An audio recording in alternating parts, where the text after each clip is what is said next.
Hi, I'm Aleigha Johnson. I am a doula, educator, and creative, and the founder of Safe and Stable Co. Safe and Stable Co. is a reproductive justice social enterprise that offers doula services and education throughout the greater Philadelphia area. Just as a little bit of education, reproductive justice is based on three major tenets: the right to have kids, the right to not have kids, and the right to raise those kids in safe and stable conditions. And I want to invite you to join us in the work of making those safe and stable conditions possible. Now, I became a doula through what a lot of people would probably think is a roundabout path. It's a journey where I learned that the very same systems that create a Black maternal mortality crisis here in the United States are the same ones that allow sexual harassment to flourish on campuses. The thing about systems of power, whether it's on an international scale, whether it's a political scale, or whether it's just two people, it is ultimately about power. And when we can find ways to negotiate them from these really hierarchical forms into something that we're building collectively, when we're building community that allow people to be able to say, hey, I need support on this, and that I can lean on someone, we move away from those structures of power that make it so prevalent in the first place and actually build the kind of support that we need and the kind of community that we need in order to thrive. And if there's one thing that I feel certain of, it's that we already have the tools to break those cycles, and we just need to put them together. I became passionate about reproductive justice as I was going through a restorative justice journey. Now, restorative justice is all about ensuring that people feel whole after being harmed. When I was in college, I was sexually harassed by a faculty member. And the community support that I experienced at that time that allowed me to rely on folks emotionally ensured that I had accommodations in my workplace and just gave me room to adjust throughout a healing process and actually delivered accountability. It worked. When people have their needs met, they don't have to try and seek power over other people in order to feel whole. The space that I was given to heal was the time that I ended up researching topics like Black maternal mortality and violence against Black trans women. And it helped me put together the pieces on one key insight. Healing is collective, not individual. Our current world order rests on beliefs of survival of the fittest and that our goodness is tied to how well we can compete for better conditions for just ourselves. But if having the continuous support of community while I was navigating such a difficult time taught me anything, it was that we truly can empower people to change the conditions that make us trying to seek power over each other in instances of assault, in systems of oppression, when we just come together. It gave me the strength that I needed in order to bring those restorative justice practices home to my family when I was coming forward about my own childhood sexual assault. Now, to put the reproductive justice crisis as it currently exists into context, I want to lay down just a few statistics for you. Currently, Black women in the US are about 3 to 4 times more likely to die in childbirth than their white counterparts. About 56% of LGBTQ people are experiencing some form of reproductive health care discrimination. And it costs about $233,000 on average to raise a child to the age of 18. Meanwhile, there are 13 states that have entire abortion bans.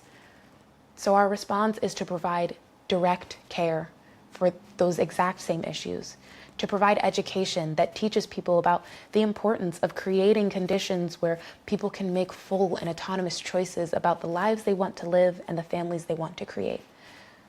Community empowerment through social enterprise is our model. So let me tell you about what we do. There are 3 pillars to our work. I provide full spectrum doula care, which offers direct support to families as they are going through their transition into parenthood, gender affirming care support, you name it, you need reproductive health care, then we want to be there. We also try to create models of sustainability in those practices, so offering sliding scale options to folks and enrolling with Medicare providers so that way we can use insurance for folks that are low income and can't afford to pay for those things out of pocket. We also provide education.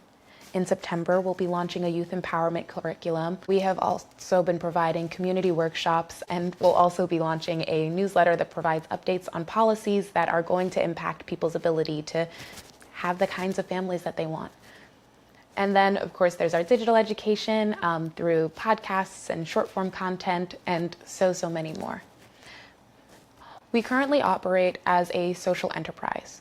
We decided to use the for-profit model rather than the 501c3 because we recognize that the personal is political, and we will not be silenced or stymied by the ways that nonprofit regulations and philanthropic limitations often do. We want to ensure that our work is for and by the people, and we very fundamentally believe that many hands make light work. Because while we acknowledge that investors can be really beneficial to ensuring that projects and funding have the means that they need to ensure that projects like these survive, they can also create such a drag on the social change that we need, because those are not the people that we are actually trying to uplift and serve. Which is why in this new investment opportunity, we've also created bartering and partnership models of contribution. We are ensuring that we are establishing the partnerships and developing the practices that allow us to become the sustainable cooperative, where people can access the services they need while finding and creating the communities that we all need to thrive. When you invest with Safe and Stable Co., you are not just funding a business. You are investing in proof that another way is possible. You are creating the sustainable practices that actively disrupt harmful systems and build connections. You are engaging in the community support that we need to achieve reproductive freedom through collective systems instead of individual struggle.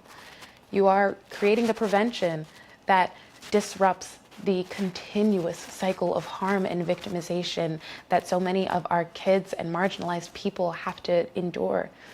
We are creating the systems and the systematic change that we need to move from individual healing to communal liberation. I'd like to invite you in on our mission, our work to achieve the collective liberation that we all deserve. There are a couple different ways that you can do that. You can support our Chuffed campaign so that we can reach our monetary goal. Our monetary goal allows us to keep our sliding scale options accessible. It allows us to relaunch Mama's Mutual Aid Mobile, and it allows all of the free education that we create to stay free.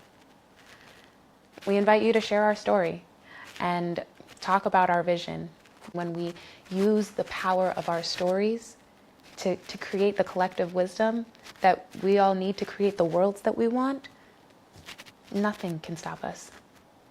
Join the reproductive justice movement. Talk about the ways that the safe and stable conditions that everybody wants and needs have just been made harder for you by the way that things currently are. You can also review our investment guide to learn more about free ways to interact with us, and also financial ways to interact with us, and a little bit more about that bartering system that I mentioned before. You can check out the link below for more details. Together, we can move beyond just surviving. We can actively create the world that we want to live in.